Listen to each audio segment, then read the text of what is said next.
What's up, everyone? Welcome to the Power Play with CJ. I'm going to focus in on the Coyotes and Shane Doan calling it, I guess, a divorce. You know, I get, Doan being the classiest guy in the league, I think it's kind of overplayed because at times kind of a dirty player, not exactly the most liked guy in the league. But I always loved the way he played the game and just how throughout all this team being a fucking disaster, he always did his job, showed up, great captain, led by example time after time after fucking time. In other words, Bill Belichick would have loved him. To not let him play another year in Arizona, he wants to keep playing. They should let him play as long as he wants because he's given so much to this team and gotten fucking nothing in return.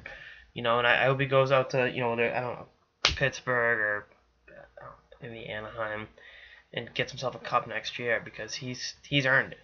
He has done, again, everything this team could ever ask of him, and then some. And this is how they treat him. And again, it's a young man's league. It's like, oh, fucking right. Sometimes you gotta take care of those that took care of you. It's bigger than hockey. And it's not necessarily a lifetime, achievement award or, as I like to say, a sympathy fuck. What more can you ask to face your franchise? This team's never given him anything. He hasn't played a playoff game in over half a fucking decade. That was the longest playoff run he ever had, going to the conference finals. I mean, he's been with this team since they were Winnipeg. 22 years ago is when he got drafted. And I don't think people realize his third year in the league after they'd relocated to Arizona, Arizona. I think they might have actually been playing in Phoenix at the time. Phoenix is in Arizona, I'm aware, just with the specifics. They sent him to the minors to avoid paying him a roster bonus, and he spent fucking 39 games with the Springfield Falcons of the American Hockey League. People don't realize that. That gets lost in the shuffle with Donor. It's embarrassing that this is how they've treated this guy for 22 years, and they don't even have the decency to let him end his career on his own terms.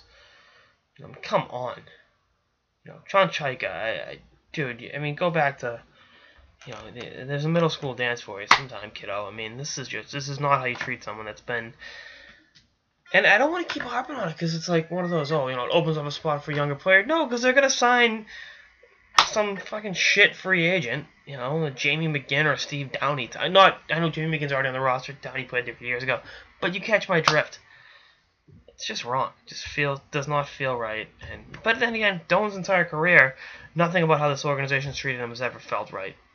It's so disappointing, and it obviously has to end in a disappointing fashion.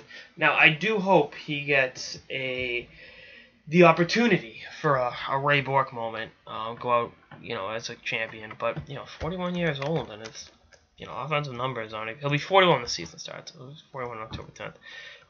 27 points this past season. Although 47 last year. I didn't know that. As a 39-year-old.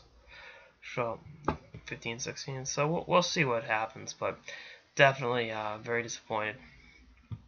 It's tough not to walk away from the situation without a sour taste in your mouth. And when he does decide to stop playing, there'll be a job for him in the organization, obviously. But as far as I'm concerned, he should either play, unless he wants to go somewhere else, which he hasn't. He's never requested a trade out of there. He should be playing for the Arizona Coyotes, or he should be allowed to play for the Arizona Coyotes for as long as he fucking wants. Or, work for them in some capacity. Had he wanted to leave, he should be given that right, but he shouldn't be forced out the door.